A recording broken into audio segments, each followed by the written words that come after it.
میری درخواست یہ ہوگی کہ HIV کے مرض سے نفرت کیجیے، مریض سے نفرت نہ کیجیے گا۔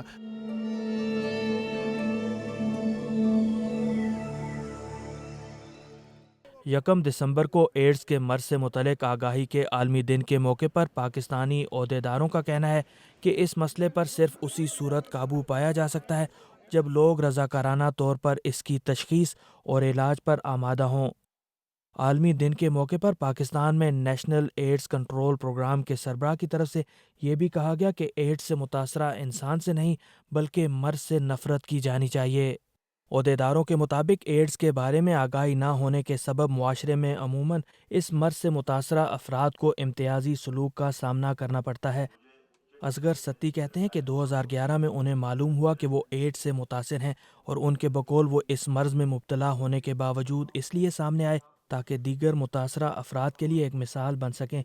سب سے بڑا جو اسٹگما ہمیں سامنا کرنا پڑتا ہے وہ یہ ہے کہ ہمیں straight away health services deny کر دی جاتی ہیں۔ پھر اسی طریقے سے اگر آپ جنرل پبلک میں چلے جائیں تو شاید لوگ ہمیں بڑی ایک نفرت کی نگاہ سے دیکھتے ہیں کہ یا پتہ نہیں یہ کیا کچھ جو ہے وہ کس وجہ سے HIV ہوا ہے۔ تو یہ ایک، اور پھر تیسرے جو ہے ایک معاشرے کے اندر ایکسیپٹنس نہیں ہے۔ ایکسیپٹنس نہ ہونے کی وجہ بھی اگین آئی ول سے کہ وہ وہی ہے کہ ایک جو لیک آف اویئرنیس ہے۔ Pakistan national AIDS control program کے سربراہ ڈاکٹر بصیر اچکزئی نے وائس آف امریکہ سے گفتگو میں کہا کہ ملک میں HIV وائرس سے متاثرہ لگ بھگ 1 لاکھ افراد میں سے 80,000 سے زائد افراد ایسے ہیں جو ممکنہ طور پر HIV ایڈز کا شکار ہونے کے باوجود اپنی بیماری سے متعلق لاعلم ہیں۔ 2015 کے مقابلے میں ہم اس قابل ہو گئے ہیں کہ ہم نے 3,500 نئے مریض رجسٹر کر لیے ہیں، جو کہ ہمارے لیے ایک بہت بڑا مسئلہ ہے کہ لوگ HIV پازیٹیو ہیں لیکن وہ ہمارے ٹیسٹ کی طرف، ہمارے سینٹرز کی طرف نہیں آتے ہیں۔ اور دوسری بڑی بات یہ ہے کہ ہم نے پاکستان میں اپنے مراکز بڑھا دیے ہیں، مطلب مظفر آباد سے لے کر کے تربت گوادر تک۔ تیسری بات یہ ہے کہ 2015 کے مقابلے میں ہم ابھی فکس ڈوز تھراپی پہ آ گئے ہیں۔ پہلے جو مریض 4-5 گولیاں کھاتے تھے، ابھی صرف 1 گولی کھا کر کے ان میں وہ ساری کمبینیشن موجود ہیں۔ ڈاکٹر بصیر کہتے ہیں کہ مالی وسائل کی کمی سے HIV وائرس اور ایڈز کے بارے میں آگاہی مہم متاثر ہو سکتی ہے۔ جب تک کہ ریسورسز نہیں ہوں گے تو آپ اپنی لوگوں تک اپنا پیغام کیسے پہنچائیں گے؟ بین الاقوامی ادارہ ایک ادارہ ہے گلوبل فنڈ کے نام سے، سوائے اس کے ہمیں کہیں سے کوئی بھی سپورٹ نہیں مل رہا ہے سوائے گلوبل فنڈ کے۔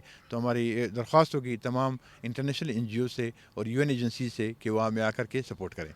اقوام متحدہ کے ادارے UN ایڈز کے پاکستان میں سربراہ ڈاکٹر مہمدو ساکو بھی اس بات سے اتفاق کرتے ہیں کہ وسائل کی کمی HIV وائرس اور ایڈز کے خلاف کوششوں کی راہ میں ایک مشکل ہے۔ There is a lack of financial support in HIV AIDS. Basically, Pakistan میں بنیادی طور پر HIV ایڈز کے خلاف کوششوں میں وسائل کی کمی ہے، لیکن گلوبل فنڈ، اقوام متحدہ اور دیگر اداروں کی طرف سے امداد کے وعدے ہیں، لیکن وہ ناکافی ہیں۔ گزشتہ سال ہمیں صرف $20 کروڑ ملے۔ یہ بہت بڑا ملک ہے، ہمیں پاکستان کے نیشنل ایڈز کنٹرول پروگرام کے لیے $1 سے $2 ارب کی سالانہ امداد چاہیے۔ support the National AIDS Control Program of Pakistan. National AIDS control program اور اقوام متحدہ کے متعلقہ ادارے کی طرف سے یہ کوشش کی جا رہی ہے کہ HIV وائرس اور ایڈز کے بارے میں آگاہی کے لیے علماء دین سے بھی مدد حاصل کی جائے۔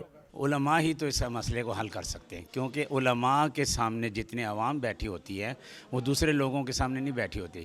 اسی طریقے سے کہا جاتا ہے کہ مریض کے ساتھ اگر آپ نفرت کریں گے تو اس کے مرض کو مزید بڑھائیں گے، علاج تو بعد کی بات ہے۔ پروگرام کے اندر ہمیں آگاہ ہوئے ہیں، ہم تو ان سے یہی کہیں گے کہ آپ صرف ان لوگوں کو، یہ ڈاکٹر حضرات ہیں یہ جو ہیں، ان کو ممبر نہ بنائیں۔ اس ایسوسیشن کے اندر آپ علماء اور مذہبی علماء کو بھی اس کا ممبر بنائیں تاکہ ہمیں آپ کی معلومات ملے، ہم معلومات لے کر آگے بڑھائیں۔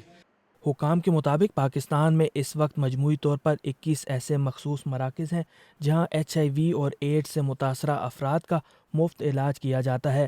ایڈز ایک جان لیوا بیماری ہے جس کا وائرس عمومی طور پر غیر فطری جنسی روابط، غیر محفوظ انتقال خون اور استعمال شدہ سرنج کے دوبارہ استعمال سے انسانی جسم میں منتقل ہوتا ہے۔ اس سے بچاؤ کے لیے ماہرین صحت احتیاط کو اہم قرار دیتے ہیں۔ محمد اشتیاق، وائس آف امریکہ، اسلام آباد۔